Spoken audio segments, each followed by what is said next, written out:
faire. Allez, l'équipe sur plateau. Oh là là là là là, oh là là là là là là, quelle image. Et la joie du pistolero à l'arrivée.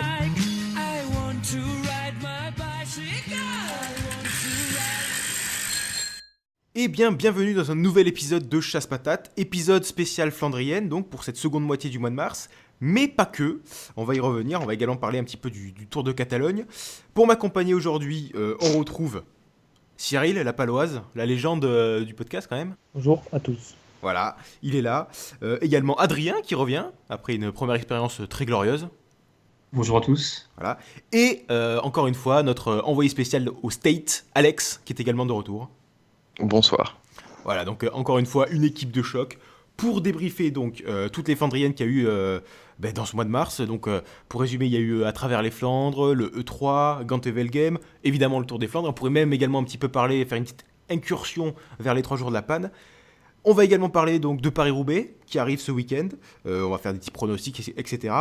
Et on va faire une petite déviation, on va partir un petit peu de la Belgique et on va aller du côté de l'Espagne un petit peu pour parler également du Tour de Catalogne. Donc voilà, on va commencer par ça d'ailleurs, histoire de l'évacuer et après on pourra se concentrer sur la grisaille, la pluie, les pavés, tout ce qui est dégueulasse, tout ce qu'on aime dans le vélo. Parlons d'abord du soleil et de l'Espagne, à savoir le Tour de Catalogne, donc qui a été remporté par Alejandro Valverde, qui a été assez impressionnant, il faut le dire. La Catalogne, c'est pas l'Espagne, me précise Adrien.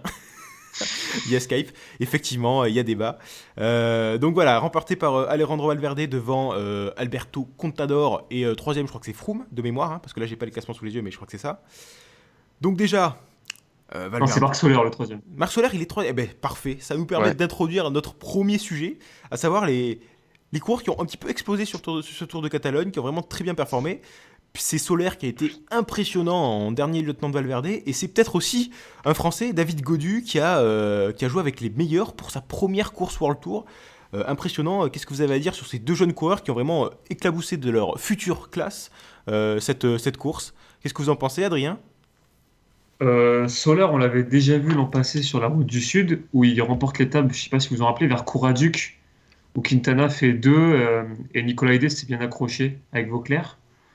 Il a aussi gagné le Tour de l'Avenir en 2015, donc c'est le plus grand espoir espagnol pour les courses à étapes. Je ne suis pas forcément surpris de le retrouver à ce niveau-là. J'espère le voir sur la Vuelta, peut-être être en lieutenant de luxe pour Quintana, peut-être réaliser un top 10 à la pédale. Quant à Gaudu, j'étais plus surpris, je m'étais montré assez sceptique lors du dernier podcast sur le fait de le mettre leader, de propulser leader dès le début de sa carrière. Il m'a surpris, il fait encore 4ème de la route à Delhi la semaine dernière. J'ai été vraiment agréablement surpris par ce poids plume, qui n'est pas sans rappeler Elisonde, mais qui me semble un peu meilleur sur le plat. Donc je serais plus optimiste quant à la suite de sa carrière. Ouais, effectivement. Et Soler même qui avait fait l'année dernière, je regarde, il est dans les 10 premiers du classement des championnats d'Espagne du contre-la-montre. Donc c'est-à-dire qu'il a l'air de savoir très bien grimper, mais il a l'air de pas être ridicule aussi en contre-la-montre. Donc à suivre également. Effectivement, Soler, c'est un mec qu'on avait déjà vu l'année dernière, parce que il était, contrairement à Gaudu, il est pas né au pro cette année. Mais c'est quand même des deux celui qui a le plus impressionné quand même, vraiment en se montrant au même niveau que Contador, Valverde, Froome. Bon, même si Froome quand même il était en reprise, il faut quand même le signaler. Vraiment très impressionnant le petit. Et du côté des vainqueurs espagnols du Tour de l'Avenir, il y a lui, et il y a aussi un qui a peut-être un petit peu eu plus de mal à performer. Lui, c'est Ruben Fernandez qui est aussi à la Movistar et qui lui gratte des fonds de top 10 sur des courses World Tour un petit peu vallonnées, mais qui a un petit peu plus de mal en montagne. Et enfin, en tout cas, il n'a pas l'air de confirmer autant que peut le faire Soler, par exemple. Alex, ton avis sur ces jeunes pousses?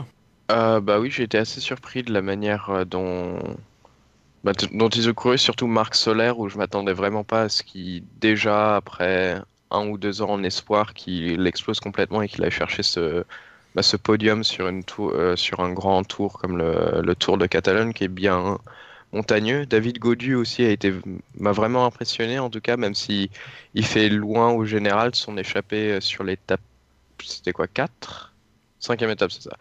C'était vraiment impressionnant, et puis on l'a retrouvé avec d'autres jeunes comme, il me semblait que c'était Hugh Carty de la Cannondale, qui était également là, qui avait fait 9e l'an passé sur la Catalogne. Donc pour lui, ça peut le mettre en confiance pour peut-être aller tenter d'autres échappées dans des tours montagneux. Je pense notamment au Tour de Romandie ou même sur des grands tours comme le Giro, le Tour, la Vuelta. Donc ça peut être intéressant et ça peut vraiment le mettre en confiance pour la suite.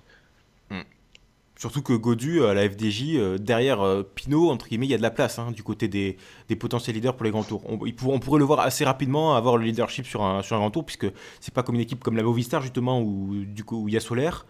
Soler, face à lui, il a Valverde, il a Quintana, il y a 2-3 lieutenants comme Amador, etc., qui peuvent aussi avoir leur chance en étant leader sur un grand tour, alors que Gaudu, vraiment, il a la route libre, entre guillemets, il a un petit peu l'horizon dégagé pour être leader sur un grand tour où il n'y a pas Pinot, quoi. Contrairement à son collègue espagnol, quoi. Après, faut faire attention à pas le cramer quand même de ça.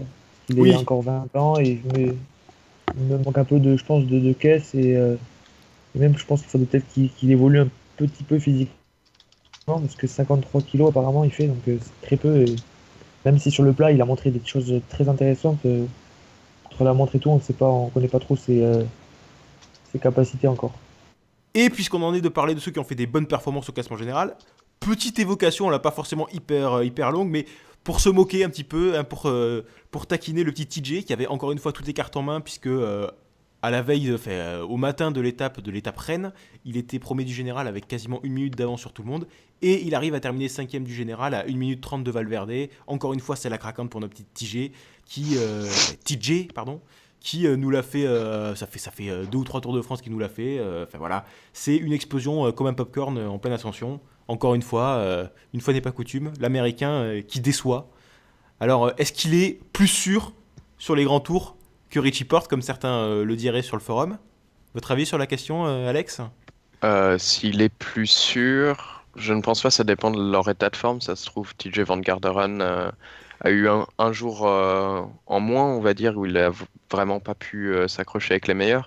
Après, c'est vrai que là, suite à sa performance sur le Tour de Catalogne, où vraiment l'équipe BMC fait un taf énorme pour lui sur le contre-la-montre par équipe, et qui l'emmène dans des conditions idéales pour au moins s'accrocher avec les meilleurs, on lui demandait même pas d'attaquer ou quoi que ce soit. Là, il a complètement décroché et ça peut lui être préjudiciable pour un leadership sur un grand tour comme le Tour de France, par exemple, où je pense qu'on fera plus confiance à un Richie Porte qui, par exemple sur Paris-Nice, a pu s'accrocher, enfin pas sur les étapes plates, mais qui a pu s'accrocher au leader et a su montrer qu'il était présent, comparé à TJ Van Garderen qui a vraiment lâché les favoris dès le départ. Et donc, au matin du départ de l'étape Rennes qui arrivait à Le Port ou Laport, je sais plus comment on dit, il avait 45 secondes Loport, voilà. Il avait 45 secondes d'avance sur Alejandro Valverde. Donc il avait une très bonne marge et effectivement, encore une fois, explosion en plein vol. Adrien, ton avis sur l'Américain? Il est moins fiable que Porte sur les grands tours, puisqu'on l'a pas vu briller depuis le Tour de France 2014, où il finit 5ème devant Bardet. Je sais pas si vous vous rappelez, je crois que c'est ça, c'est Bardet, il crève et ça se joue à 2 secondes. Et on l'a pas vu depuis, alors que Porte, l'année dernière, sur le Tour, il perd énormément de temps à Cherbourg lors de la 2e étape, et petit à petit, il grappille son retard pour au final finir 5ème. Donc moi, je pense que Porte est plus à même, avec les méthodes d'entraînement différentes qu'il a découvert chez BMC, de réaliser des bonnes performances sur les grands tours, plutôt que Van Garderen qui a toujours 1 ou 2 journées sans. Oui, et puis si on compare par rapport aux performances sur les grands tours de Porte, ça a tout souvent été une petite moquerie envers lui. Il sait pas tenir 3 semaines, mais à chaque fois il avait entre guillemets des bonnes raisons pour pas tenir. Il y a un Giro où au départ il n'était pas prévu, donc il arrive complètement hors de forme, il se rate. Il y a un Giro où il perd du temps, il chute 2 ou 3 jours d'affilée et il craque complètement mentalement. Ok. Et il y a un Giro effectivement où effectivement il se rate. Mais en fait, il y avait quand même 2 Giros où ces échecs n'étaient pas complètement inexplicables, alors que Van Garderen, là, les explosions en plein vol avec un jour sans de Van Garderen qui prend 10 minutes dans la vue sur le Tour de France, ça en fait 2, voire 3. Alors il y en a une, je crois que c'est parce qu'il avait une maladie, mais il y en a une autre complètement inexplicable, même lui il savait pas de quoi il était question. Et là, encore une fois, c'est le Tour de Catalogne, il perd pas 10 minutes cette fois-ci, il en perd que 2 ou 3. Mais bon, ça commence à faire beaucoup, donc voilà, Van Garderen... Voilà. Surtout sur une course d'une semaine. Oui, en plus. C'est pas le Tour. C'est vraiment jour 5 avec la première grosse étape de montagne. C'est comme si il se prenait 2 minutes sur la planche des belles filles. Après, c'est fini pour lui le Tour. Après, il faut regarder le profil de l'étape. C'était une course de côte. C'est monté assez rapidement. Van Garderen, c'est pas forcément un type d'effort qu'il apprécie le plus. c'est normal de le retrouver un peu plus loin sur ce type d'effort. Il D'accord. préfère les répétitions 2 ou 3 codes dans la même étape. Cyril, on t'a pas entendu sur le cours BMC?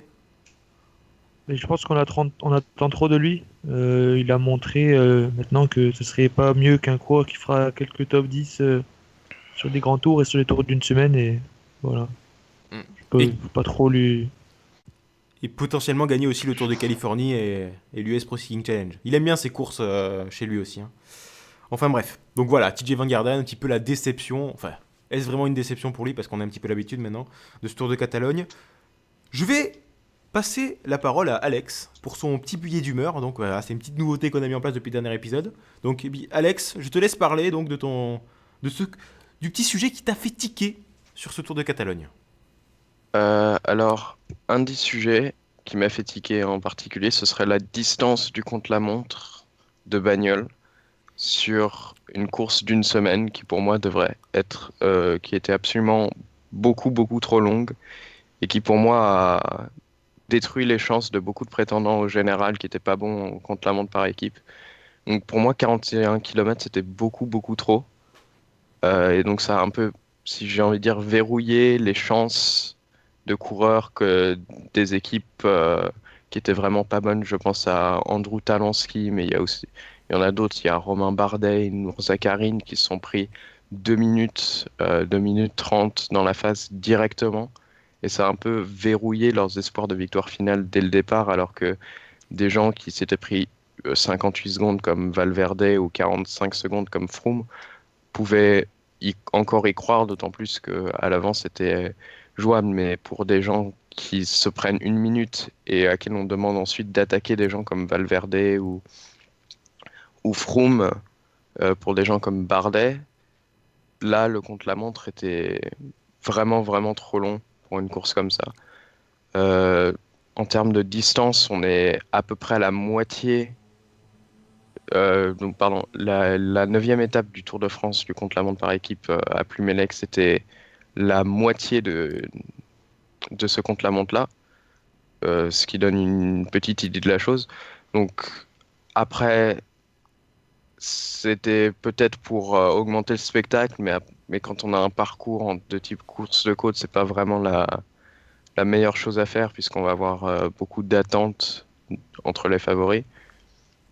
La preuve, c'est que l'étape Rennes, au final, ça a été plus une course d'écrémage, à ce que j'ai vu. La réflexion des organisateurs, je pense, au niveau du contre-la-montre par équipe, c'est qu'ils espéraient faire un contre-la-montre de 40 km par équipe pour que justement il y ait des gros écarts et que derrière ça oblige ceux qui avaient perdu du temps à attaquer de loin, à tenter des choses et à faire le spectacle. Sauf que ce qu'ils n'avaient pas prévu, c'est que quand on fait des étapes avec des profils qui sont justement pas propices pour attaquer de loin et pour tenter des coups tactiques, il n'y aura jamais ce spectacle qu'ils espéraient en fait. Mais même avec cette optique de créer un petit peu des écarts pour faire le spectacle, 40 km c'est quand même un petit peu trop long. Tu réduis à 20 km, ça fait déjà des écarts qui sont plus aux alentours de la minute. C'est déjà plus plausible en fait de rattraper ce temps en faisant des attaques de loin que quand même 2 minutes. 2 minutes ça me paraît assez énorme. Je sais pas ce que vous en pensez. Ben, en fait, il y a beaucoup de tours qui se jouent sur une étape de montagne ou une étape de contre-la-montre. Oui, c'est vrai que c'est pas super pour le spectacle, mais pour une fois que c'est un tour qui se joue sur une étape de contre-la-montre par équipe, ça permet de bien mettre en valeur les meilleurs à ce jeu-là. Et après, même si après le côté le grand contre-la-montre par équipe mélangé à ensuite des étapes qui ne permettent pas de rattraper l'écart créé, c'est que c'est un peu stupide, mais ça, en Espagne, à part les courses en côte, ils ont du mal à diversifier un peu les parcours et on le voit que c'est pas les courses espagnoles perdent de plus en plus d'intérêt, j'ai l'impression. Quitte à faire justement une course de spectacle, tu mets ce contre-la-montre par équipe, bon à la rigueur tu réduis un petit peu le kilométrage, mais derrière il faut que tu aies une étape vraiment accidentée, une étape un petit peu où tu peux mettre la folie, tu mets limite une étape assez longue au niveau kilométrage avec au moins 2-3 cols histoire de pouvoir faire des attaques de loin, mais cette étape elle a jamais existé sur ce parcours et c'est pour ça qu'en fait ça a été un échec total ce contre-la-montre par équipe pour ce Tour de Catalogne. Enfin en tout cas c'est mon sentiment. Adrien? Après, je tiens un peu à contredire ce que tu es en train d'avancer, parce qu'on voit lors de la 6e étape que entre Tortosa et Royce, il y avait 189 km, il y avait quelques petites difficultés assez roulantes, et ça avait explosé dans la descente grâce à Cyril Gauthier et Bardet, il me semble. Donc du coup, il y avait au moins une étape propice à tout chambouler, mais Movistar est vraiment très forte et donc du coup ça a contrôlé. Et oui, le parcours était pas forcément bien tracé. Le contre-la-montre était trop long, 40 km, c'était la distance totale des contre-la-montre lors du Tour 2015. Donc c'était vraiment trop important sur une semaine avec un tel parcours qui s'alimentait sur 2 courses de côte à La Molina et au Port. Donc, mais Cyril a raison dans le sens où les courses espagnoles ont vraiment du mal avec leur profil. On voit la Catalogne, c'était pas forcément très intéressant. Le Pays Basque, là, c'est pareil. La Vuelta, il y a 10 courses de côte en 21 jours. Enfin, il y a clairement de meilleures choses à faire. Mais bon, quoi qu'il arrive, même s'il y avait une étape propice à faire des mouvements, et encore, bon, celle-là, elle était peut-être c'était un petit peu le cas, le kilométrage est trop important et ça fait des écarts trop grands, moi, je trouve. À l'arrière, faire un contre-la-montre par équipe d'une vingtaine de kilomètres avec au final une quarantaine ou une cinquantaine de secondes d'écart entre les différents favoris, histoire de faire déjà une petite hiérarchie, pourquoi pas. Mais là, 40 km, c'est monstrueux, c'est complètement hallucinant. J'ai pas souvenir d'avoir vu ça sur une course d'une semaine auparavant, quoi. Ouais, puis même le Tour, il n'y a pas eu de contre-la-montre de 40 km par équipe depuis 2005. 2005, il y avait 66 km. Depuis, on a eu 39, 23, 25, 28 km. Donc, c'est vraiment aberrant. Ouais. Et d'ailleurs, En plus, le contre-la-montre, il était pas complètement plat, hein. C'était vraiment un truc monter, descendre, monter, descendre, monter, descendre. Donc vraiment très compliqué à gérer, surtout pour des équipiers qui sont des purs rouleurs et qui n'ont pas d'expérience sur des montées raides, alors qu'on avait un enchaînement de 2-3 murs en milieu d'étape. Donc c'était vraiment un chrono long et pas des plus faciles à gérer. surtout en plus, on peut revenir très rapidement sur la petite polémique qu'il y a eu sur ce contre-la-montre par équipe, puisque c'est Movistar qui fait le meilleur temps, mais qui se fait finalement déclasser, qui prend 1 minute de pénalité, je crois. Et c'est donc BMC qui remporte l'étape. Parce que sur des images, on a vu donc des coureurs Movistar se faire des petites poussettes pour se replacer, pour s'aider à se replacer, ce qui est interdit par le règlement. Qu'est-ce que vous pensez de de ce déclassement et peut-être à la rigueur du petit fight sur Twitter qu'il y a eu après entre Roras, je crois, et Van Garderen? Ah, j'avais pas vu cette histoire sur Twitter par contre. Mais le déclassement, au final, bah, je sais pas. En fait, c'est pris, pas pris. Je suis sûr que les Movistar sont pas le seul à le faire, sont pas la seule équipe de peloton à le faire. Mais c'est eux qui ont été pris en flagrant délit sur les images, donc c'est eux qui ont été pénalisés. Ça fait un exemple. Donc je trouve que la disqualification est justifiée, mais ce sont loin d'être les seuls à le faire, je pense. Cyril, ton avis? C'était assez puéril, je trouvais. Mais après, malheureusement, si les juges avaient fait leur travail et peut-être réprimandé de même Movistar, il n'y aurait pas eu ces clashs. Mais c'est difficile à juger. C'est comme l'histoire sur le Tour du Pays Basque de Alaphilippe, là. Bref, c'est difficile à juger. Et c'est aux juges de prendre leurs responsabilités. Et s'ils ne le jugent pas condamnable sur le coup, ben, tant pis, ils ne condamnent pas. Ils condamnent pas parce que Van Garderen a pleuré sur Twitter. Oui, Enfin, je sais pas. c'est ça qui est un peu étrange, c'est qu'en fait, sur le coup, Movistar n'est pas disqualifié. Van Garderen poste sur Twitter l'image où on voit les Movistar, entre guillemets, enfreindre le règlement en se tapant sur la fesse. Et c'est à partir de là que le déclassement des Movistar intervient. C'est-à-dire qu'on dirait que si Van Garderen n'avait rien dit, il ne se serait rien passé. C'est-à-dire que les commissaires ont été complètement influencés par le fait que, entre guillemets, ça fasse le buzz sur Twitter. Et sinon, ils n'auraient pas bougé leurs fesses, quoi. Je sais pas ce que t'en penses, Adrien. Bah, les commissaires en ce moment, ils essayent de faire des exemples. On l'avait avec Bardet sur Paris-Nice, on le voit donc avec Movistar. Moi, je pense que même si Van Garderen ne s'était pas plaint, il y aurait au final eu une pénalité. Ce qui m'a un peu plus gêné, c'est la cacophonie autour de ces pénalités. C'est-à-dire qu'au début, on se croit que c'est Roras, il me semble, qui perd une minute. Après, il y a Valverde. Après, il y a un autre coureur. Au final, tout le monde perd une minute. Toutes les équipes le font, hein. C'est pas seulement la Movistar. Pour le coup, malheureusement pour elle, il y a eu la télé. À aucun moment on a vu la Carrera Rural pendant le contre-la-montre parce que c'est pas une équipe entre guillemets importante. La Carrera Rural a dû le faire également. Je pense qu'il y a 2 poids 2 mesures dans toutes ces décisions. Entre guillemets, on a toujours les équipes de leaders ou les coureurs leaders qui sont plus filmés, donc qui vont se faire réprimander. Et malheureusement, les petits coureurs, enfin malheureusement, je sais pas, hein, mais les petits coureurs, ils se font jamais prendre la main dans le panier, donc dans le sac. Donc moi, je suis assez sceptique sur sur le fait que tous les coureurs ne sont pas logés à la même enseigne en ce qui concerne les jugements. Ok, très bien. Bon, mais on peut donc passer maintenant au cœur du podcast, à savoir les Flandriennes, la Belgique, le ciel gris, les pavés, la boue, les gens qui boivent de la bière sur le bord de la route, bref, tout ce qu'on aime. Donc, allons-y. Oui. Donc déjà, on peut pas parler et évoquer les Flandriennes sans parler de Philippe Gilbert, qui renaît cette année. Bon, non pas qu'il ait forcément été très très loin, parce qu'on dit que Philippe Gilbert, ces dernières années, il sous-performe, etc. Enfin, regardez son palmarès, tous les ans, il fait quand même des très jolies choses, mais disons que quand on compare effectivement au Philippe Gilbert du début des années 2010, qui était stratosphérique, effectivement, il est un petit peu en deçà, mais il a toujours été quand même un très très bon coureur. Mais là, il fait son retour sur les classiques flandriennes, et j'ai envie de dire qu'il explose tout. Victoire sur le Tour des Flandres, victoire également sur... il fait deuxième à travers les Flandres, derrière c'est Lampart, je crois. Donc vraiment, il se montre vraiment parmi les tout meilleurs Flandriens sur cette campagne. Donc, qu'est-ce que vous avez à dire sur le retour de l'enfant prodigue, avec en plus sur le dos le maillot de champion de Belgique, ce qui fait que tous les fans sont complètement en fusion dès qu'ils le voient passer, les fans belges. Donc, qu'est-ce que vous avez à dire sur le retour de Philou, Alex ? Ben, la course, je l'ai vue en différé au final. Je m'étais pas fait spoiler, donc j'étais bien content. C'est un ami belge qui m'a dit, un ami belge du lycée qui m'a dit, faut que tu regardes la course maintenant. Il s'est passé un truc incroyable, donc je l'ai regardé en différé dès qu'elle est sortie. Et j'ai été vraiment impressionné. C'était vraiment une belle course, j'ai trouvé. Et puis la victoire de Gilbert est absolument magnifique. Il fait 55 km en échappée. Donc franchement, sa victoire était méritée.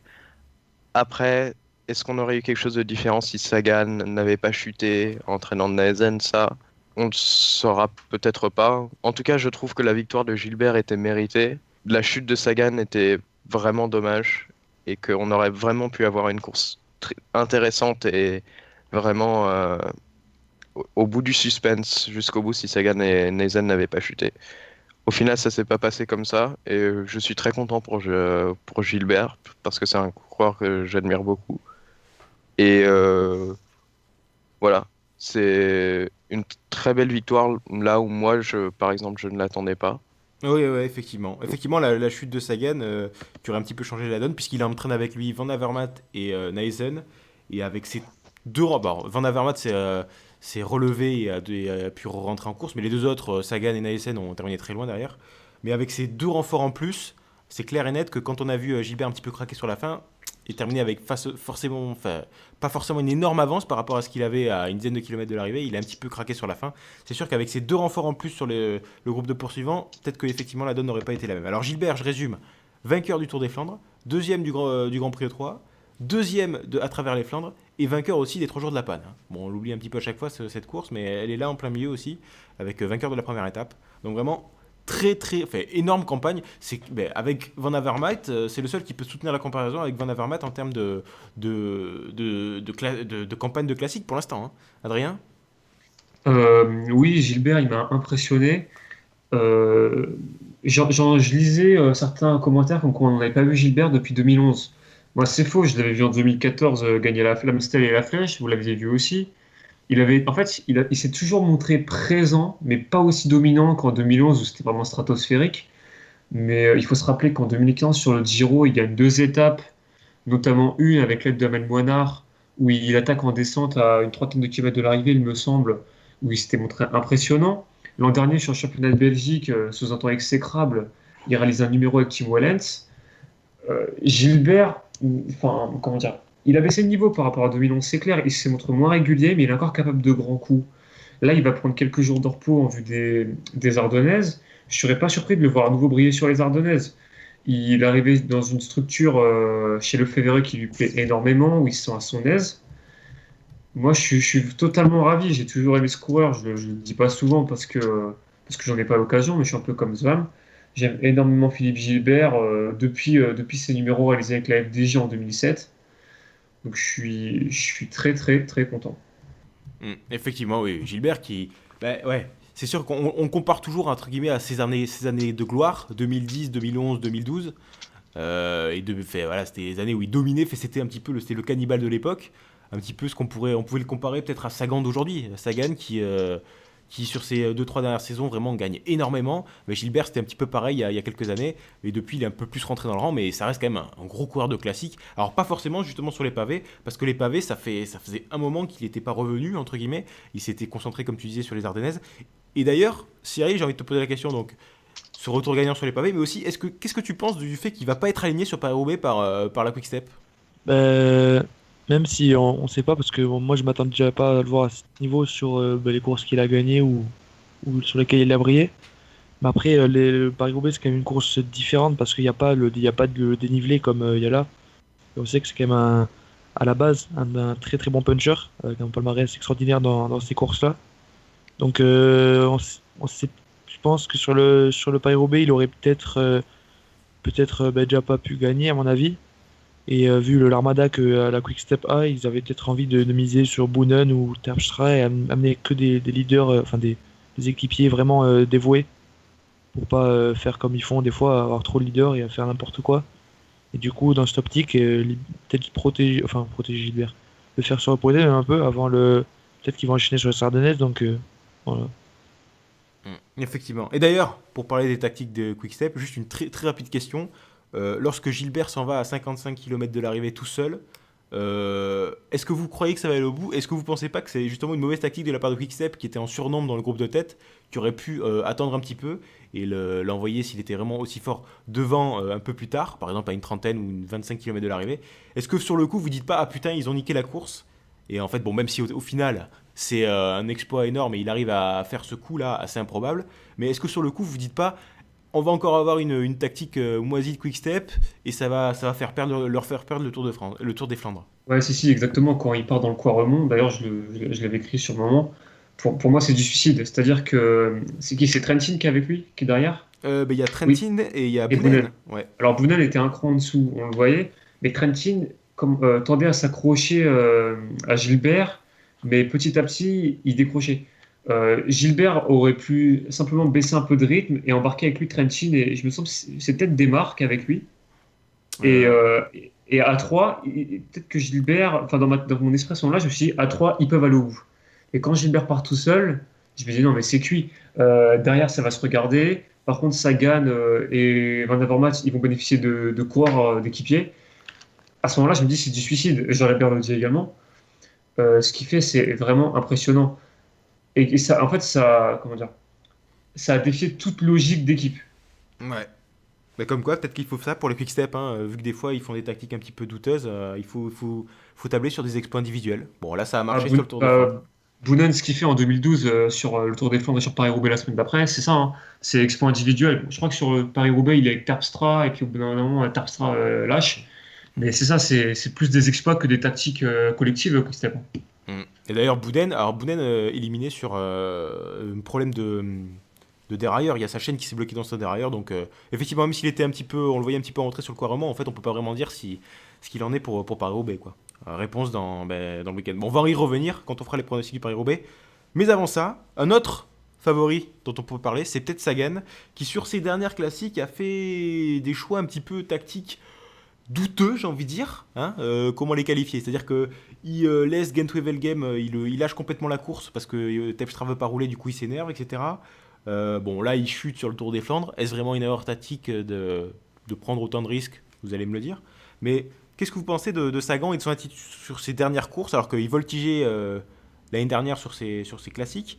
Là, bon, il est très fort, encore une fois, mais il n'arrive pas à scorer et il n'a toujours pas gagné de classique cette année, à part le Kuurne-Bruxelles-Kuurne, sur les pavés, en tout cas.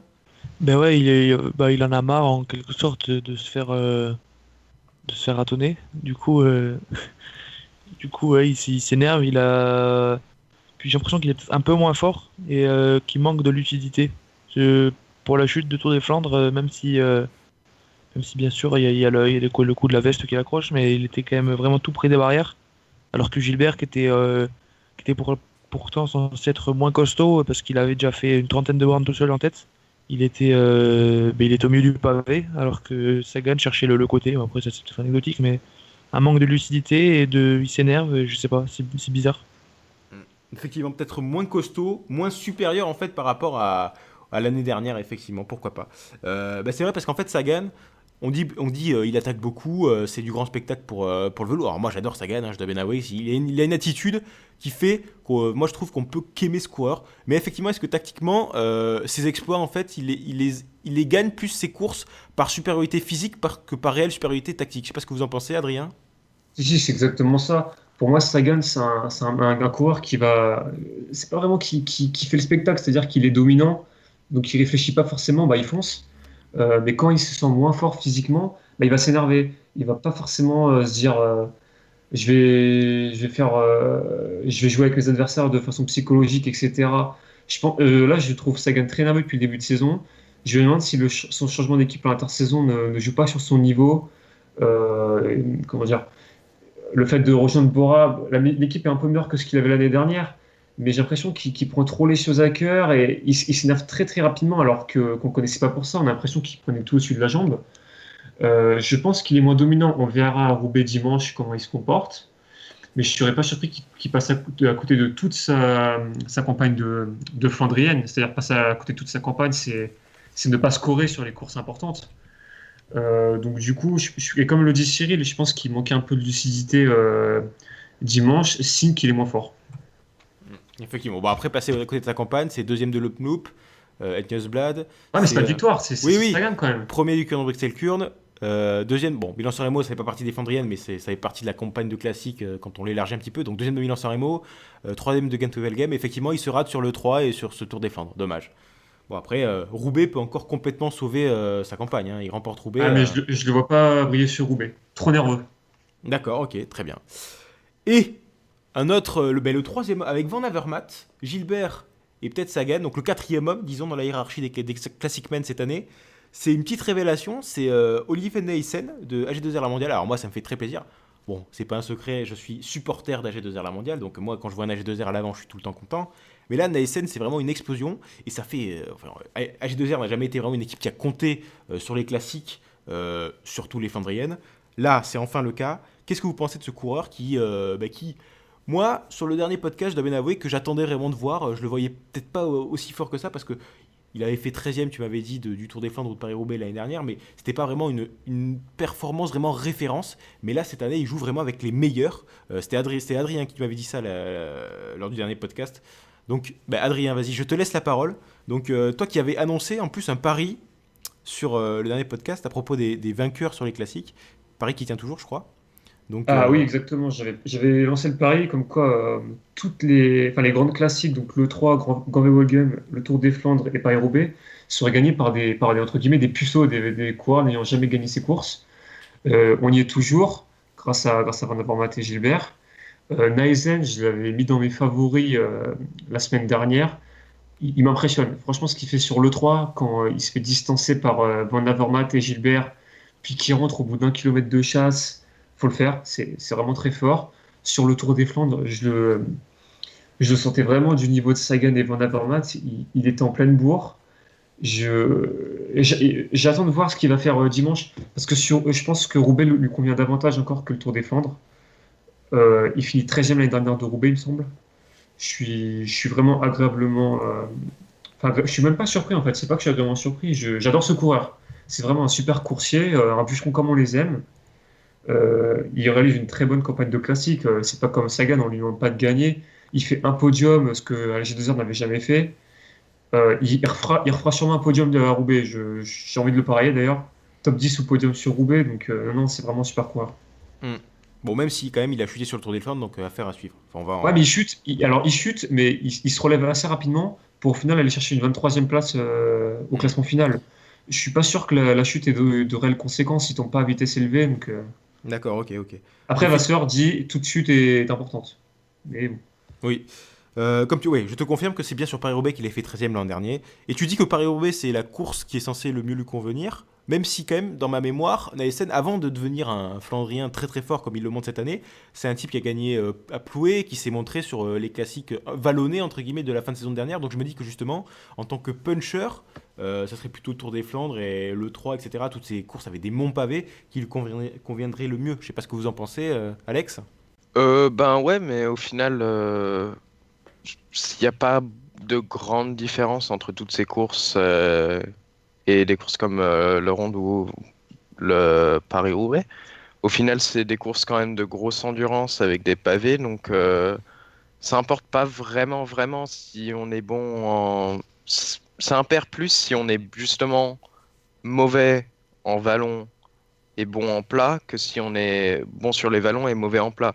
Là, pour le coup, ça impairerait beaucoup plus parce qu'on pourrait pas passer les bosses. Là, pour le coup, sur des courses comme le Ronde, le Grand Prix E3 ou le Grand Wevelgem, tu sais passer les bosses, donc du coup, sur le plat, ça ne peut aller que bien. Je Effectivement. sais pas si j'ai été assez clair. Oui, Ça- ouais. Mon raisonnement a pu être un peu bizarre. Bon, après, NASN, On effectivement, dirait Macron, tu sais. il a quand même un profil, effectivement, un petit peu de bûcheron. Hein. Bon, même si je vois son profil, il pèse que 71 kilos. Sincèrement, moi, je le voyais être plus lourd, justement. Bon, finalement, le bûcheron un petit peu léger. Mais bon, effectivement, sur Paris-Roubaix, affaire à suivre. Cyril, ton avis sur le bonhomme, qui a quand même 26 ans. Moi, je le voyais plus jeune, en fait, NASN. Il a explosé un petit peu, bon, pas sur le tard, quand même, mais plus tard qu'on pourrait le penser. Mais c'est parce qu'en fait, il a une carrière un peu particulière. Il a commencé pro juste en 2015. Donc il y a 2 ans, il avait 24 ans. Ouais, je vois ça aussi, ouais. C'est tard. Et après, ça voit que c'est un gros coureur de classique en général, c'est-à-dire le Grand Prix Ouest France, là, Ploué. Il avait aussi gagné la Polynormande en étant néo-pro avec la Top Sport, je crois. Ouais, c'est Oui. ça, effectivement, C'est ça. 2015.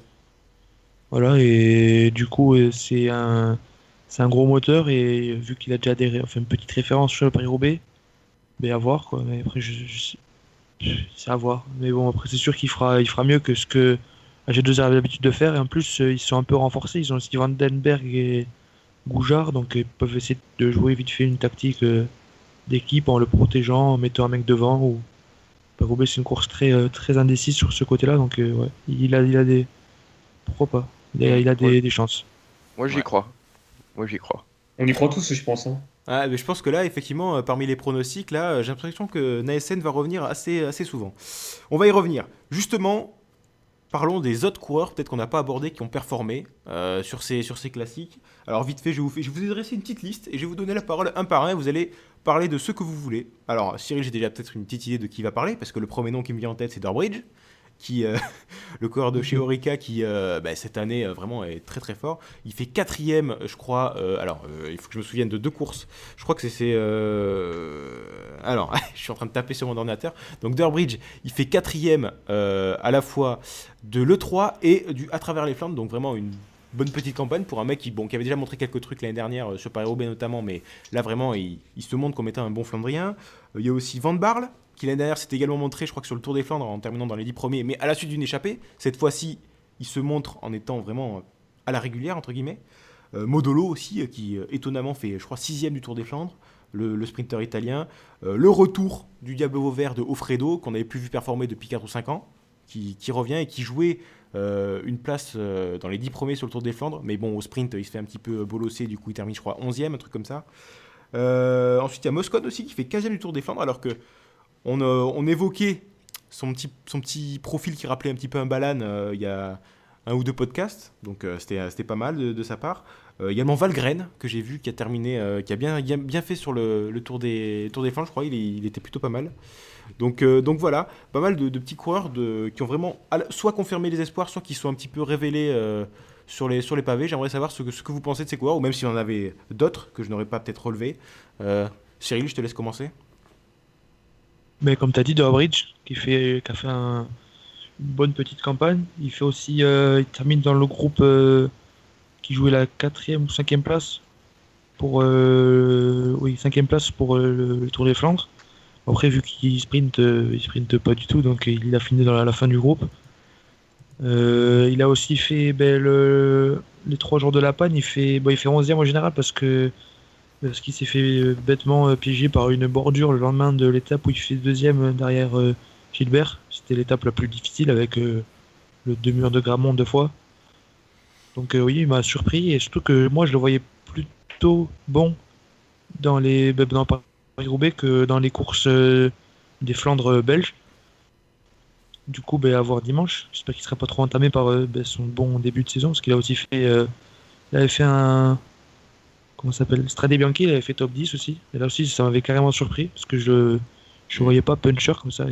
Bah, à Il a l'origine, fait à bon début de l'origine, saison. c'est un gros rouleur à l'origine, mais comme le disait Alex, effectivement, des gros rouleurs qui arrivent à passer les monts parce que c'est des courses d'endurance, etc. Un petit peu à l'image d'un Cancellara, qui a jamais été un puncher exceptionnel, bon, qui savait quand même passer bien, pas trop mal les bosses, un petit peu à cette manière-là, avec ce profil-là de rouleur qui en fait devient peu à peu un coureur de classique. Bon, même si Cancellara, dès ses débuts de carrière, il était coureur de classique, mais Durbridge a un petit peu un profil de rouleur qui me rappelle un petit peu bon, toute proportion gardée, le jeune retraité suisse. Effectivement. Un autre coureur dont tu veux parler Dans les satisfactions, a priori, il y a Lampert aussi qui a fait qui a gagné la travers des Flandres. C'est une bonne récompense pour un équipier solide. Et après, bon, il s'est pas trop montré derrière, mais vu, comme on disait avec les Tix, enfin Quickstep plutôt, vu la profondeur d'effectifs qu'ils ont, ils peuvent se permettre un jour il y en a qui gagne, l'autre jour il fait équipier, il roule au début, il disparaît. C'est difficile à suivre derrière les trois principaux leaders en gros. Ouais. Voilà, il y a lui et sinon, ouais, bon, t'as dit Colbrelli, Ça me fait Van penser, Barle. ouais, ça me fait penser aussi d'ailleurs à Van Karlsbruck qui a explosé tout le monde sur le Samin, enfin le Samin, je sais pas comment on dit, excusez-moi. Alors justement qui était Quickstep avant et qui a jamais eu sa chance avec Quickstep, qui arrive chez Wanty je crois, et qui sur le Samin explose complètement la course. Comme quoi vraiment les Quickstep ils ont un réservoir assez impressionnant. Malheureusement, il a rien fait derrière. Chaque fois, je mettais dans les pronostics et il a pas fait dans les autres courses. C'est Ofredo qui s'est montré Déçu. chez les Wanty. Adrien, je te laisse parler des satisfactions de cette campagne. Cyril a cité Colbrelli, je sais pas si tu l'avais cité toi. Non. Colbrelli qui fait 7ème de l'E3, 13ème de Ganwe-Welgem et 10ème du Ronde. Vraiment, il m'a impressionné. Je ne le pensais pas capable de rivaliser sur les Flandriennes. Pour moi, c'était un coureur de Coupe d'Italie et de Giro. Et de le voir briller à ce point-là, à ce niveau, c'est vraiment une super surprise. Pozzato, aussi, qu'on retrouve à un niveau auquel on ne l'attendait plus, parce que moi, je l'imagine en pré-retraite chez Willier. Et il finit 8ème, ce qui est pas si mal au final, parce qu'on voit que devant lui, c'est Christophe Modolo Degenkolb. Donc c'est honorable. Et Jenny Moscon, dont on attend beaucoup. En fait, là, j'ai cité 3 Italiens, ce qui est assez étonnant. Et Moscon qui finit premier Sky, 15e place. On ne sait pas encore quelle orientation il veut donner à sa carrière, mais je pense qu'en tant que Flandrien, il pourrait vraiment faire très mal dans les années à venir. On sent qu'il a de la force dans les jambes. Et j'attends de voir ce qu'il va faire à Roubaix dimanche déjà. Et ce qu'il fera sur le reste de sa saison. Est-ce qu'il va tendre à nouveau s'orienter vers les classiques ardennaises et les parcours assez vallonnés comme on l'avait vu sur le Tour de Norvège? On verra. Bon après, comme on le comparait à Balan était aussi un très bon puncher en plus d'être un bon flandrien. C'est vrai, exactement. On oublie souvent Alessandro Balan qui était encore dans le peloton il y a 2 ans, il me semble. Ah, et j'ai oublié Nelson Oliveira, premier Movistar, 18ème le portugais. Personne ne l'a cité, mais bon, il fait un top 20, c'est pas si mal. Alors, si on commence à citer les mecs qui font des top 20, on peut s'en sortir, hein, mais bon. Ah bah, on les a tous cités au moins une fois sur le forum ou entre nous sur le podcast la semaine dernière. Hormis Oliveira et Thwaites. Je pense que Thwaites aussi, on n'a pas dû le citer souvent. Ouais, peut-être, ouais. Oui. Effectivement. Alex, justement Oui. Alex, est-ce que toi aussi t'as Alors moi, j'ai noté Sylvain Chavanel.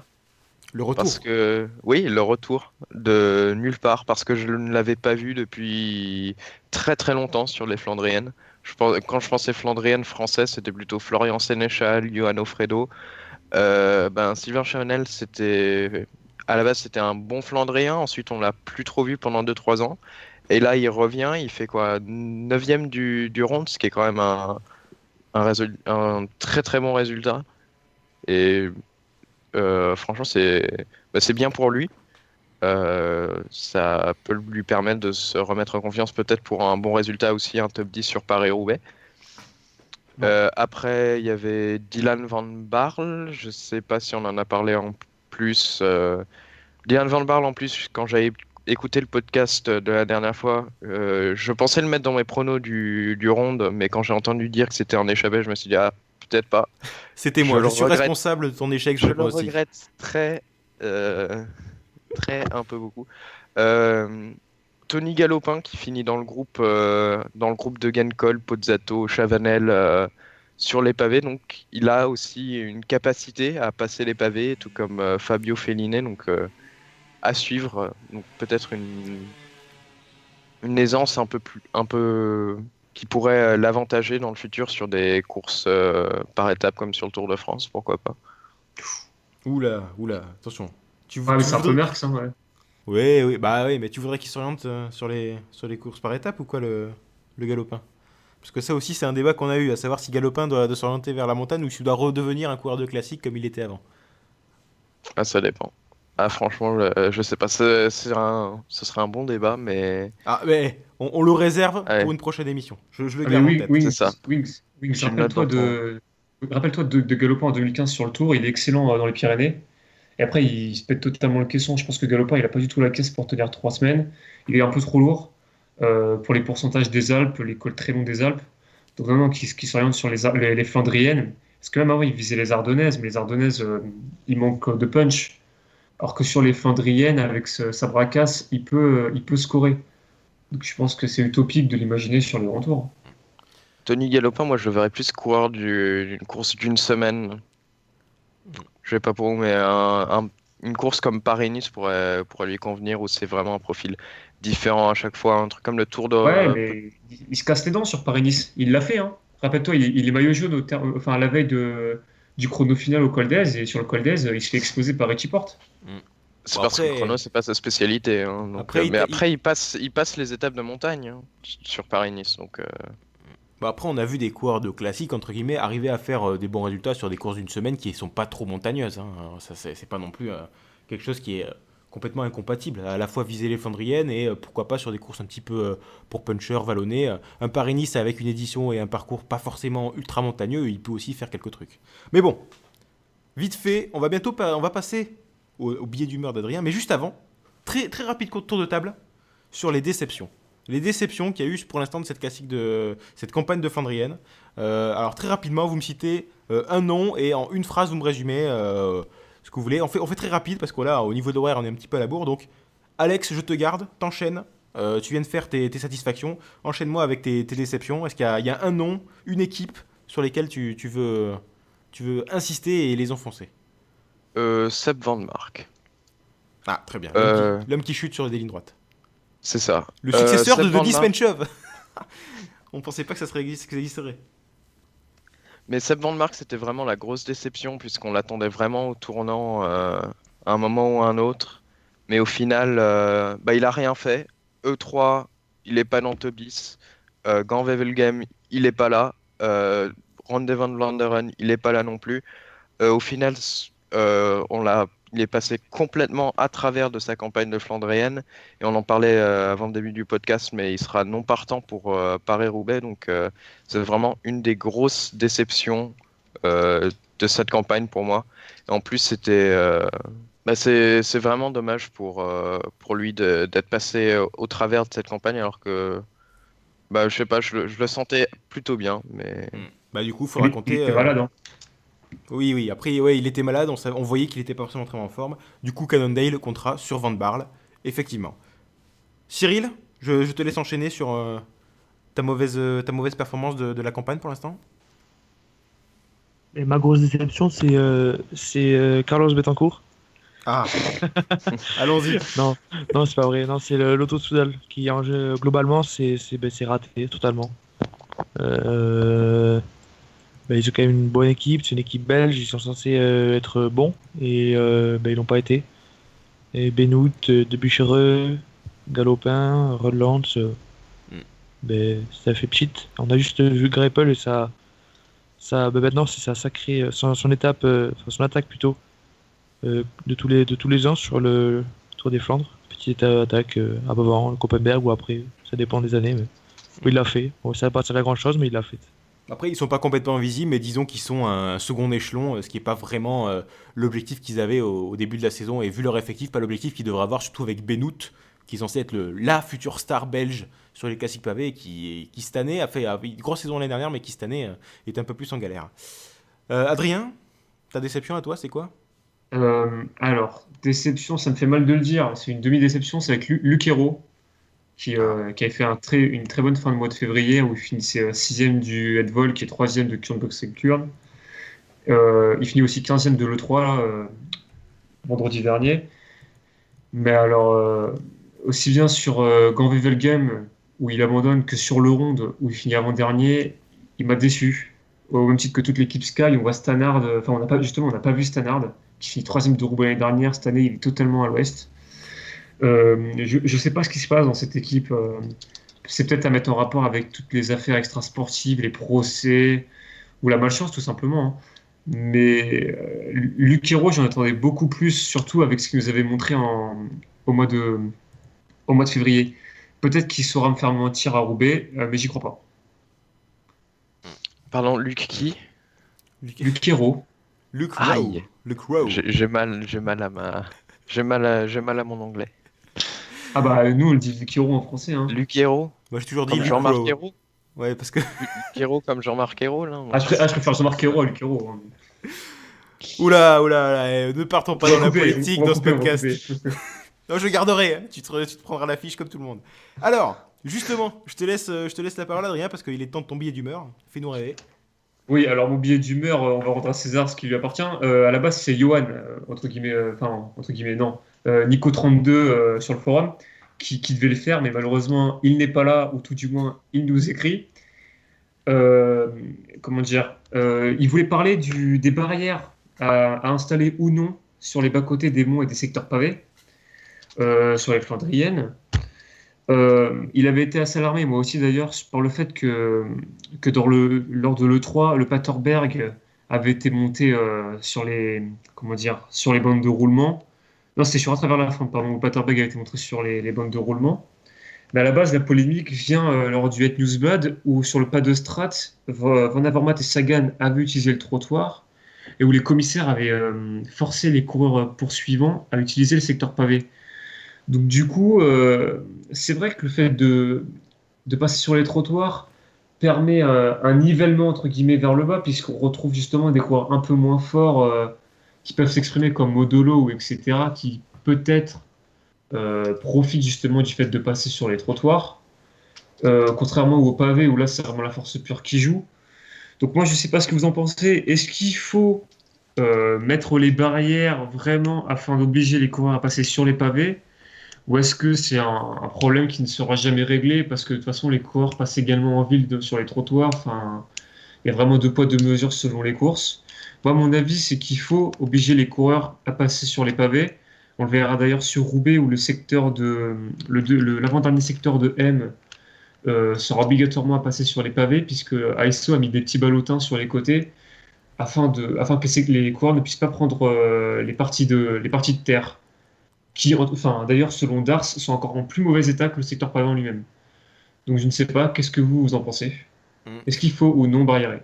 Alors moi déjà j'ai envie de dire que si on se met à barriérer, il y aura toujours deux poids deux mesures parce que à part le Tour des Flandres, le Gent-Wevelgem, à la rigueur le 3, quelles courses peuvent se permettre de mettre des barrières sur tous les secteurs pavés de la course, c'est-à-dire que toutes les semi-classiques belges, etc., elles n'auront jamais les moyens de le faire, donc déjà il y aura un truc à deux vitesses, mais surtout, moi le truc pour lequel je trouve que ce débat, pas débile, mais je le trouve, moi il ne m'intéresse pas vraiment, c'est que de tout temps, on remonte dans les années 50, dans les années 60, tout le temps, les coureurs sont toujours passés, quand ils le pouvaient, sur les côtés, ont toujours essayé d'éviter le pavé, ça a toujours fait partie du jeu, et essayer maintenant de les remettre au centre du pavé, de les obliger à passer sur le pavé, pour moi c'est quelque chose, c'est pour rendre le truc plus spectaculaire, alors que ça l'est déjà, moi je trouve, mais c'est histoire de rendre le truc, plus hollywoodien, si vous voulez, de les faire passer sur l'endroit merdique, alors que justement, pour moi, le jeu des classiques flandriennes, c'est à la fois d'être bon sur le pavé, mais c'est aussi être le plus malin, choisir la bonne trajectoire, passer sur le petit côté en terre là, qui permet d'être plus lisse, ça fait partie du jeu pour moi. Donc pour moi, c'est un non-débat, c'est un truc qui est... ça fait partie de l'historique du vélo, c'est-à-dire que les mecs sont toujours passés sur les côtés du pavé, et vouloir aujourd'hui, maintenant, en 2017, leur dire maintenant c'est fini, ça fait 100 ans qu'on fait ça, maintenant vous arrêtez, vous allez sur le centre du pavé, je trouve ça pas forcément... c'est pas forcément un truc qu'il faut faire, voilà. C'est mon avis.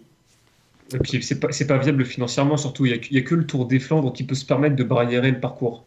Oui, voilà. Les autres courses ne peuvent pas. Comme je disais, voilà, ça va être à deux vitesses. Il y aura 3 courses dans le calendrier qui auront les moyens de le faire et toutes les autres pourront rien faire d'autre que avoir des commissaires qui gueulent un peu. Mais bon, une fois que fait.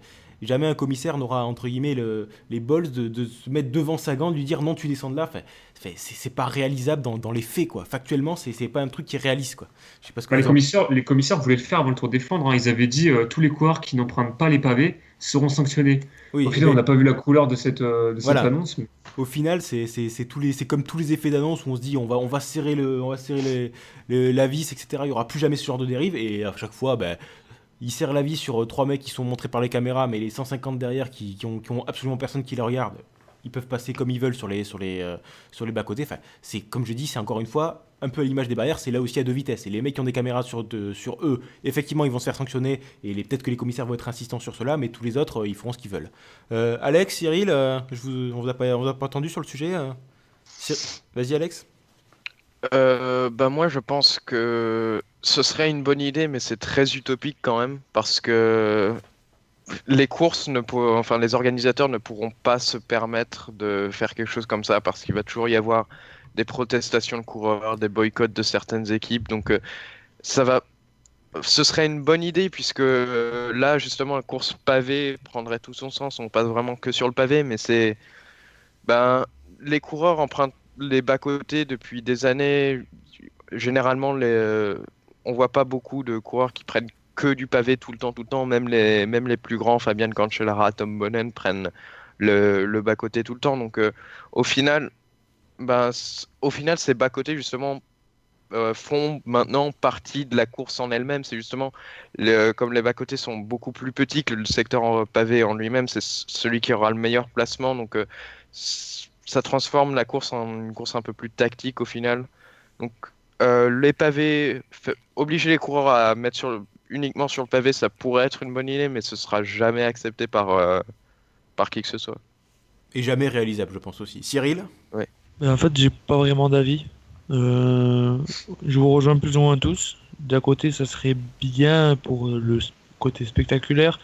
De l'autre côté, c'est pas hyper réaliste financièrement, et même je ne pas la logique de l'histoire qui fait que de tout temps, oui, plus ou moins de tout temps, on veut esquiver quand on peut le pavé, quitte à prendre des risques. Et comme dans la voix de PCL nous disait, le côté du pavé est plus dangereux au niveau crevaison que le centre. Donc voilà.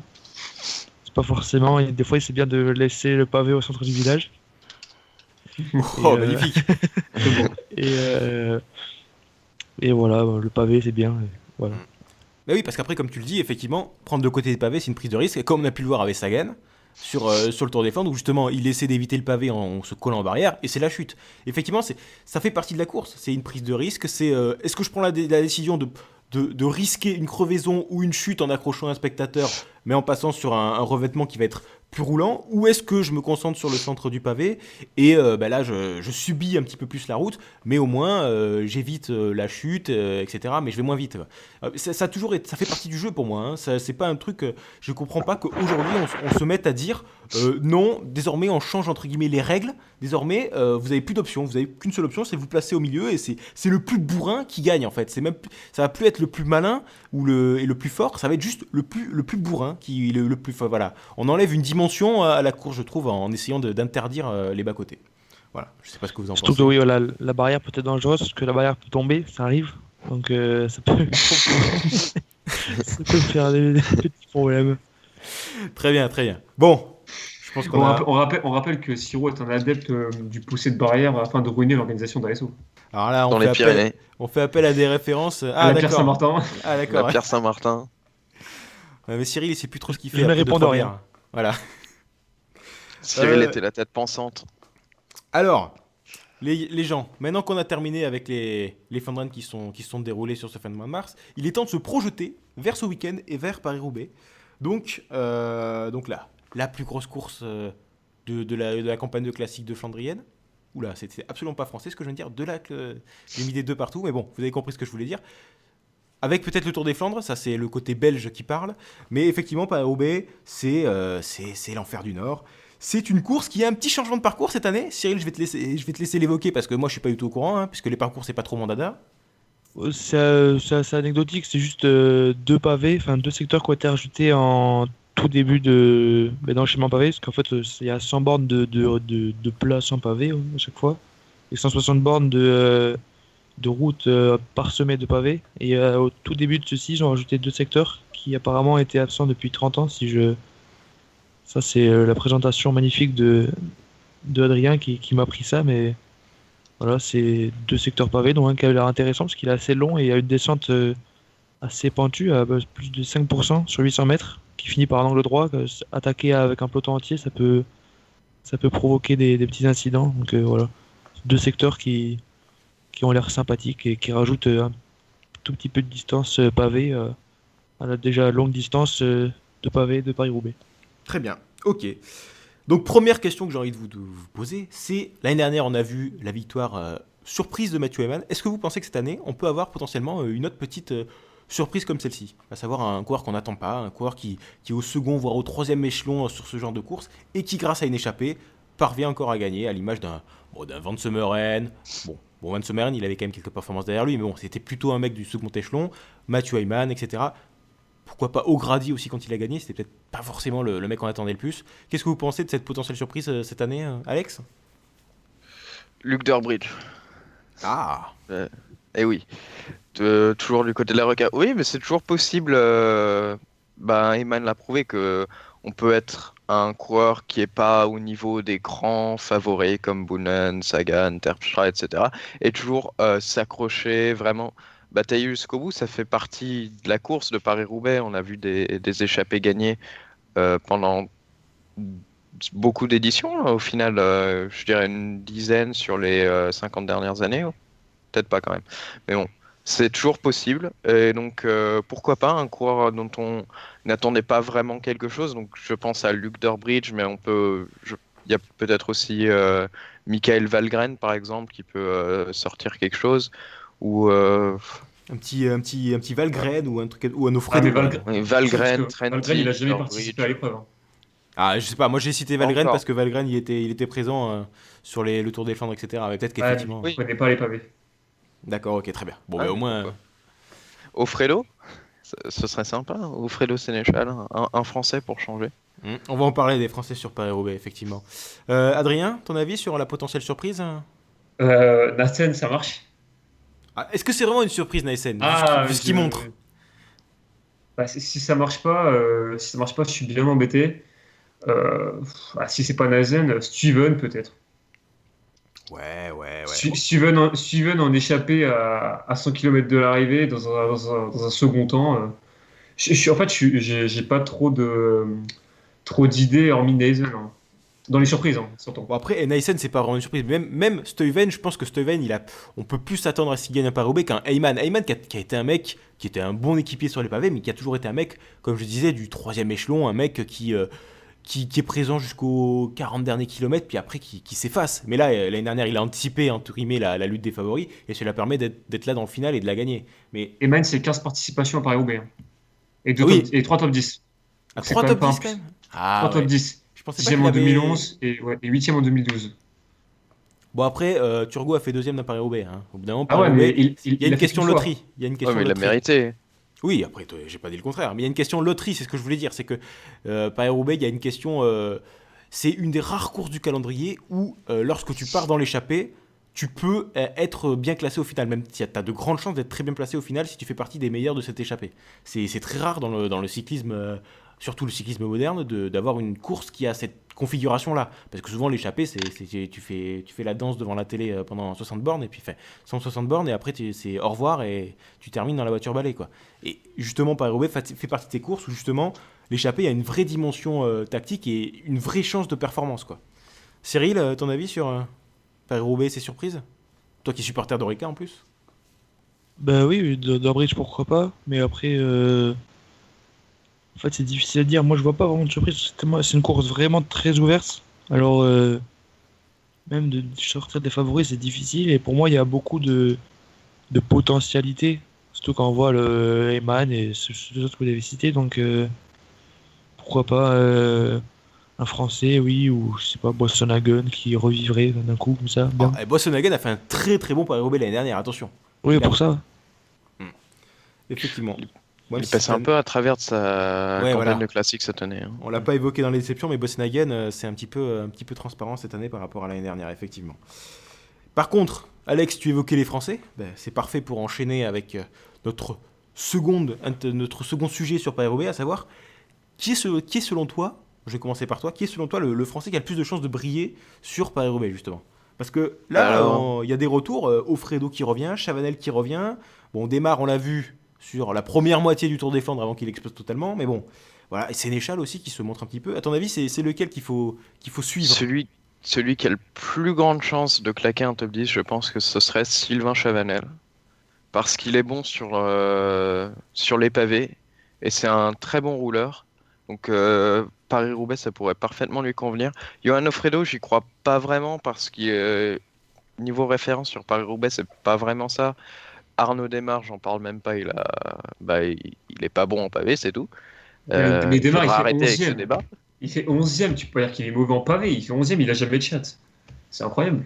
Oui, mais en même temps, comme on l'évoquait, la chance dans les classiques, souvent les crevaisons, etc., C'est ça arrive. sacré. C'est pas forcément par hasard, hein. S'il y a un mec qui tous les ans crève comme des mares sur les pavés, c'est que sur les pavés il passe pas au bon endroit parce que je suis désolé, les Cancellara, Boulogne, etc., les crevaisons sur les éditions des Flandriennes, il n'y en a pas forcément énormément, hein.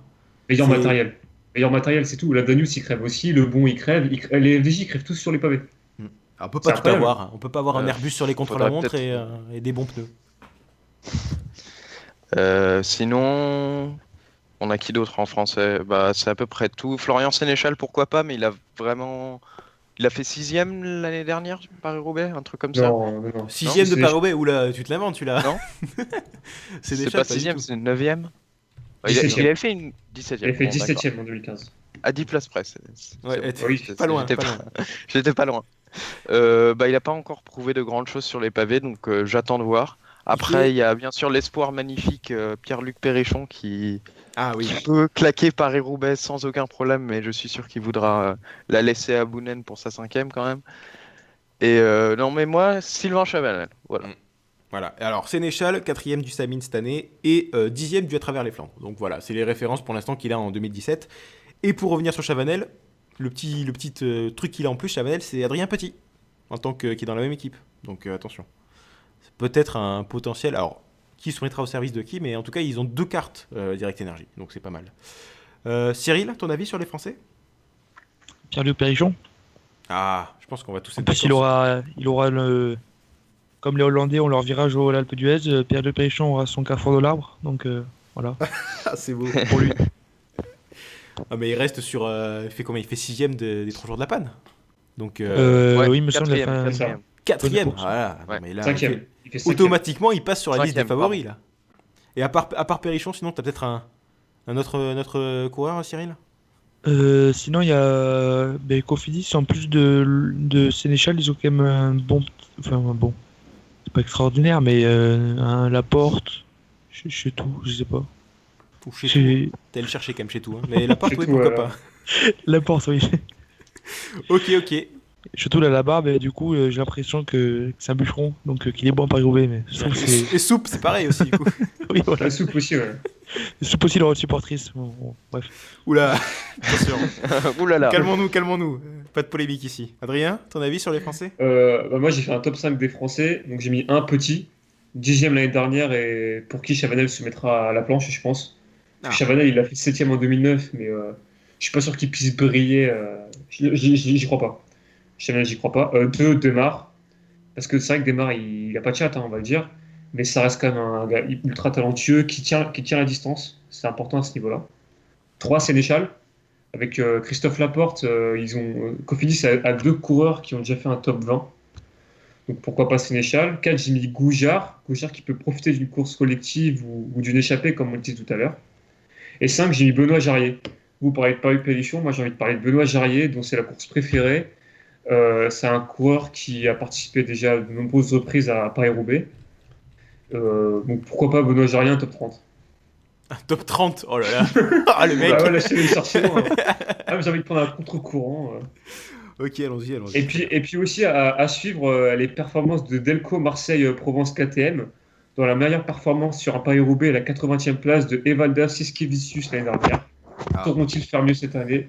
Telle est la question. exactement. Ah, Hofstetter aussi. Il y a un fidèle auditeur qui nous écoute actuellement qui nous dit Hofstetter aussi. Il est en forme, c'est vrai, il a raison, Johan. Donc, coucou, Johan. Ouais, et puis Hofstetter, il a fait Paris-Roubaix Junior ou Espoir, il a gagné, je crois. Il a pas Ouais, fait. il fait un podium, Voilà, c'est ça. comme Sénéchal d'ailleurs. Ok, ok. Très bien. Et juste petite interrogation. Est-ce que vous pensez que la chute sur le Tour des Flandres, donc on a vu Sagan, Naesen, Van Avermaet, et donc Van Mark, on sait déjà qu'elle a de la conséquence puisqu'il ne sera pas au départ à Roubaix, mais est-ce que vous pensez que finalement sur le trio quasiment des trois hommes les plus forts sur cette campagne, les trois ont chuté ensemble sur le Tour des Flandres, est-ce que vous pensez que ça va avoir une conséquence fait direct sur leur performance sur Paris-Roubaix? Qu'est-ce que vous en pensez, Alex? Oula, alors ça dépend de la gravité de la chute. Hmm. Honnêtement, c'est comme à peu près toutes les courses, surtout que là ça s'enchaîne plutôt rapidement. Ça dépend vraiment de la gravité de la chute. Si tu chutes, tu t'écorches le coude, le genou, ça va, c'est pas trop grave. En revanche, si tu te pètes un doigt, si tu te fais mal aux cuisses, là ça peut vraiment impacter. Honnêtement, ça dépend. Il y a beaucoup de facteurs qui entrent en jeu à ce moment-là. Franchement, pour moi, ça dépendrait vraiment de la chute, de là où on serait touché. Mm. Et après, c'est une semaine, il y a une semaine pour récupérer, donc franchement, ça dépend. Oui, si Voilà. c'est juste la carrosserie qui est un petit peu froissée, qui est juste un petit peu écorchée, des brûlures, ça peut effectivement avoir des conséquences limitées, mais effectivement, si c'est un peu plus profond, à voir. Moi, de mon point de vue d'observateur, j'ai l'impression qu'on Van Avermaet, il est reparti très rapidement après sa chute sur le Tour des Flandres. Il a même terminé, il était dans le groupe de chasse, je crois. Et Naesen, bon, lui a terminé plus loin, mais on a vu qu'il s'est relevé assez rapidement. Finalement, celui qui a l'air d'avoir été le plus chuté, le plus touché, c'est celui justement qui a chuté en premier, c'est Sagan, qui a été celui qui a accroché la barrière. Adrien, tu fais quel bilan de cette chute? C'est difficile à dire parce qu'on n'a pas vraiment eu de communication à ce sujet. On peut pas trop savoir. Sur les images, j'ai pas l'impression que Sagan ait eu quoi que ce soit de cassé ou de foulé. C'était peut-être plus un petit choc inhérent à la chute. Il a eu ses lunettes de cassé quand même. Ça vient de casser Fracture des par le lunettes. très, très cordial Niki Terpstra. C'est très très difficile de se faire un avis. Je pense vraiment qu'on aura un enseignement à partir des premiers secteurs pavés, à partir de trois villes, où on verra comment ça se passe au niveau des coureurs, comment ils tiennent leur cintre. D'accord. Actuellement, c'est très difficile, hein. Ok. Mais moi, je pense pas qu'il y ait... Alors, par contre, pour parler je suis sûr, par contre, que Van Avermaet n'a rien. Et Leisen, ça avait l'air d'aller aussi. Il finit 23e. Peut-être plus de réserve sur Sagan. Ok. Cyril, ton avis sur la chute? Je pense que ça va aller. Ils sont robustes. Et Van Avermaet a fini deuxième de la course. Donc c'est qu'il avait pas grand chose. Naesen, il a pas l'air d'être en très mauvaise santé. Sagan, il court en ce moment au Grand Prix de l'Escaut. Donc il a rien cassé, quoi. Alors que Van Mark s'est cassé le doigt et on voit qu'il est forfait. Donc voilà. Ok. Cyril, je vais te laisser la parole puisque c'est à ton tour de faire ton billet d'humeur. Vante-nous Paris-Roubaix. Vas-y, je laisse parler ton amour. Mon billet d'humeur, c'est pourquoi Paris-Roubaix est la plus belle course du monde. Je parle course en général, c'est-à-dire de course par étape ou course d'un jour. Pour moi, c'est la plus belle course de vélo qui est. Parce que déjà, il y a un côté. C'est une course historique qui a plus de 120 ans, 110 ans, 120 ans, 1896. Ça a un côté patrimonial dans le nord. C'est pas les terres les plus accueillantes du monde et ils ont les pavés qui sont protégés, qui amènent des gens à venir à s'intéresser à ce coin de terre.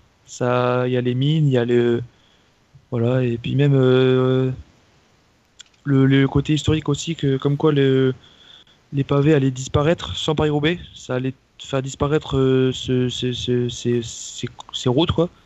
Et ces routes qui étaient marquantes du paysage minier, agricole du coin.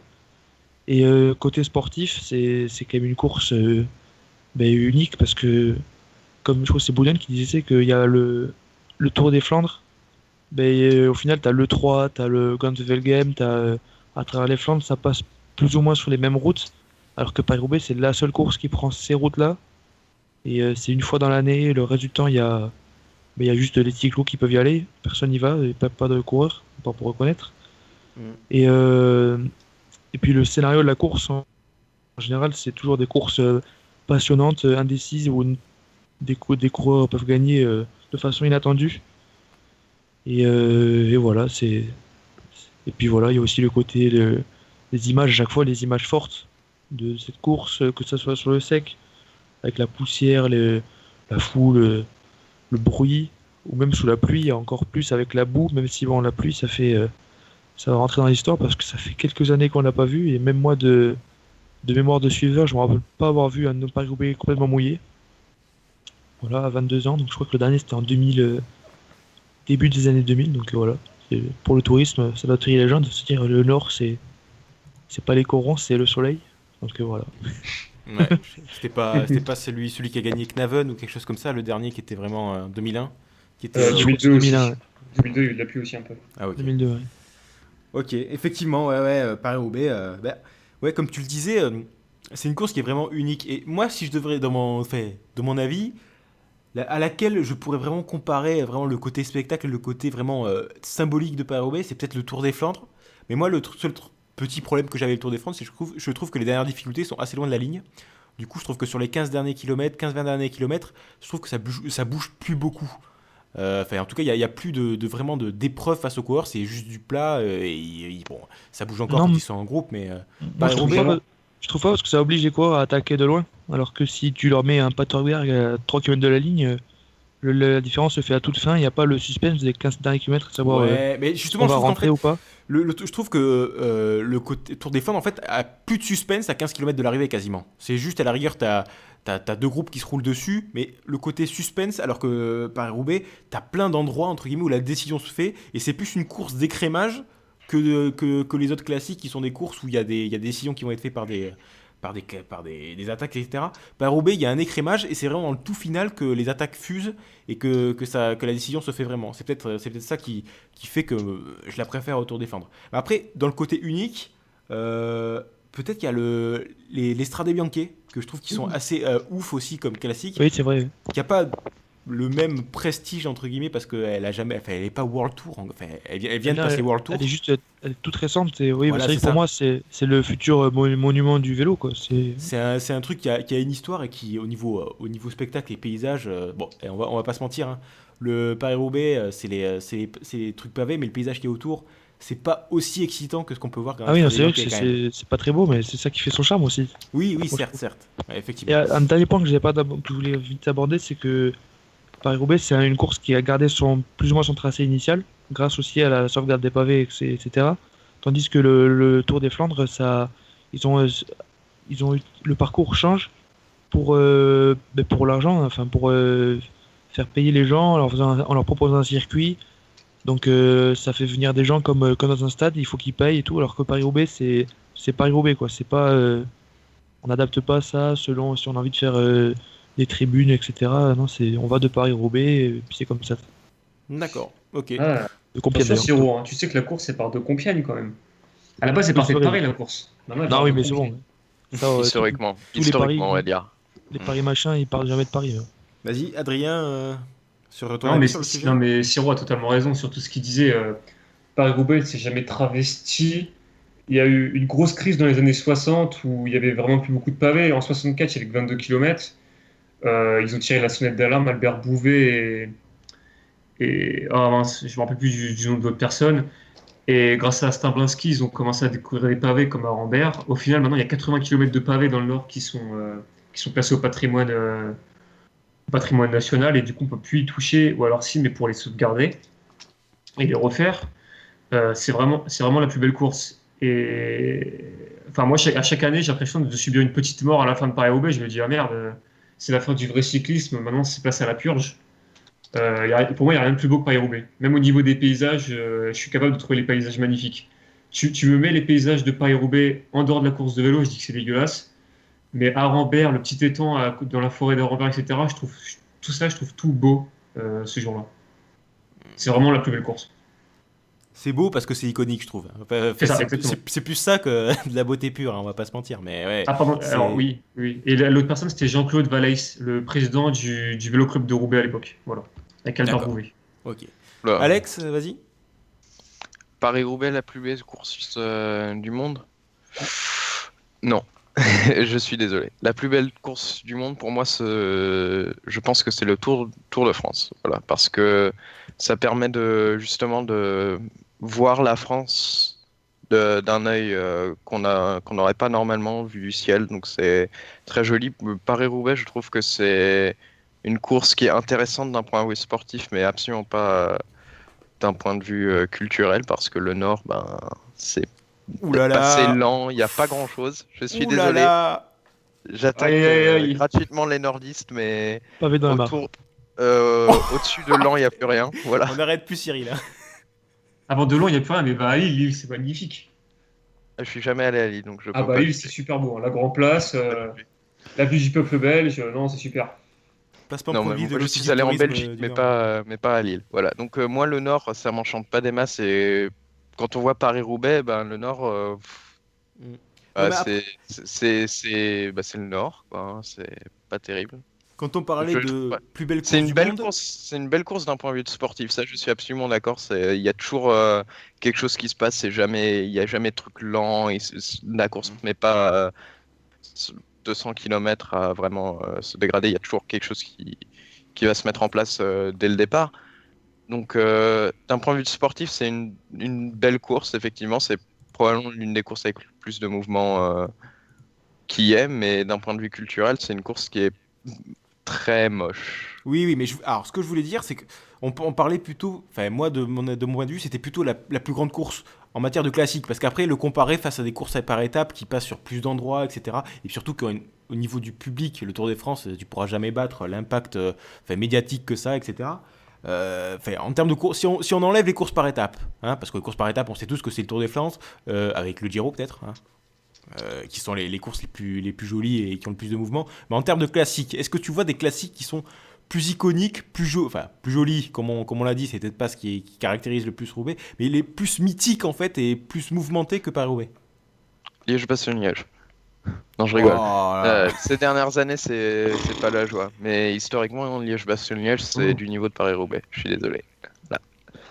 D'accord, d'accord. Non, mais c'est mon avis. Vous n'êtes pas obligé de le suivre. Mais pour moi, j'ai été toujours plus fasciné par Liège-Bastogne-Liège que Paris-Roubaix.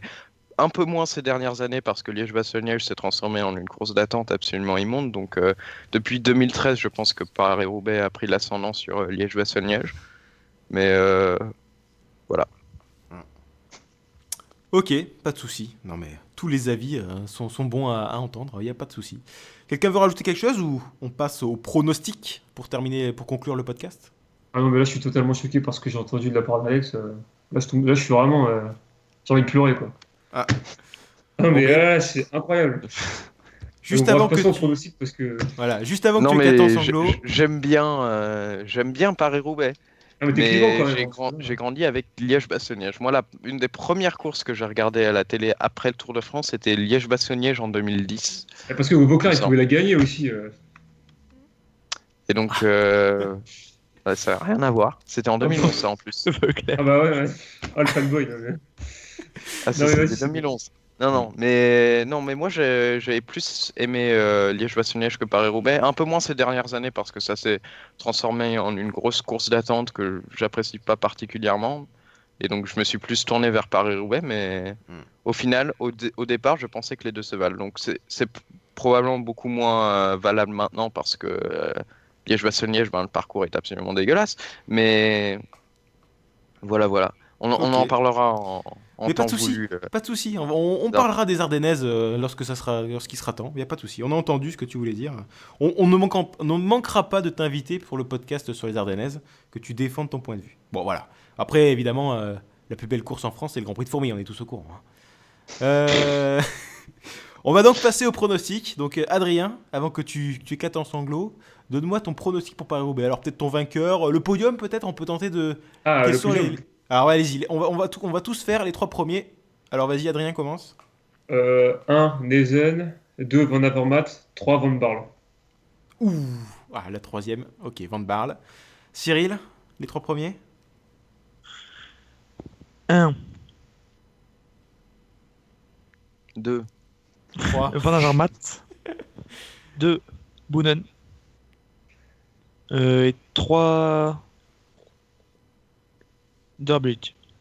Ah, je suis deg, il m'a piqué mon podium. Ah, genre, alors vas-y, Alex, ton podium, du coup, Alors, c'est le même? moi, à la base, c'était 1 Boonen, 2 Van Avermaet, 3 Durbridge. Donc, voilà.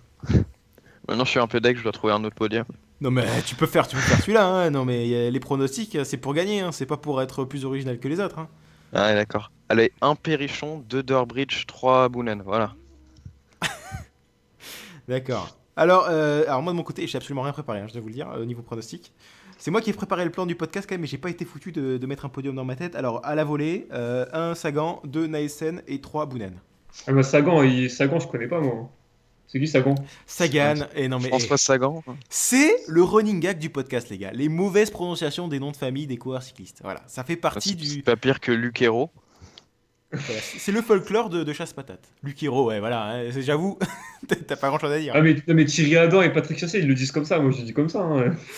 Voilà. Ah, mais c'est Rappelez-vous Luc Hero. quand j'appelais Richie Porte, Richie Porté. C'était beau ça aussi. Richie Portée Porté, d'aspect, Richie portée d'aspect. Ouais, voilà, c'est ça. Bon, mais voilà, je pense qu'il est temps de conclure cette émission. On se donne rendez-vous. Alors, est-ce qu'on peut l'annoncer? Parce que tout n'est pas encore en place. On va en discuter, mais on va essayer de faire un petit truc pour Paris-Roubaix. Potentiellement, quelque chose en direct. Potentiellement un live. Mais alors attention, au niveau organisationnel, on n'a pas vraiment avancé, donc on ne sait pas encore si ça va se faire. On va le tenter en tout cas. On vous tient au courant. Hein, on essaie, je ne sais pas comment on peut tenir au courant les gens, via Twitter peut-être. On fera ça. Et donc potentiellement un live qui aura lieu après Paris-Roubaix, alors pas le soir même, mais dans les jours qui suivront, pour justement débriefer la course. Donc restez connectés, on vous tient au courant. Il est temps donc de se dire au revoir. Le mot de la fin, les traditionnelles blagues de merde de la part des consultants. Hein. Alors allez-y, faites-vous plaisir. Alex, ton mot de la fin? Mon mot de la fin. Pourquoi tu commences par moi à chaque fois? Parce que j'aime bien te prendre au dépourvu. Généralement, j'ai rien à dire, donc je me calque sur les autres. Tu vois, Mais donc, justement, je commence par toi parce que comme ça, peut-être qu'il y en a un qui fera pas une blague pourrie. Justement, peut-être que tu feras un truc sage. un truc sage. Eh ben, Sinon, tu peux juste dire au revoir. Hein. vivement Paris-Roubaix. Voilà. Écoute. Très bien. Cyril? Vive la Belgique. Ah, toi, t'as une petite belle en objectif ou quoi ou... Bon, on te laisse. Adrien? Top 10 de Benoît Jarier. Ouais, on est passé du top 30 au top 10, pas de soucis. On a noté. Et ben moi, comme d'habitude, moi je vais être très classique. Je vous dis à dans une semaine à peu près, peut-être un petit peu moins, pour donc l'épisode spécial Roubaix. Peut-être en live, peut-être une émission qui sera chaotique où tout ne se passera pas comme prévu. On aura des gros couacs techniques, mais on verra bien. Faut bien tester le live au bout d'un moment. Donc je croise les doigts et j'espère vous voir très bientôt. Ciao. Au revoir.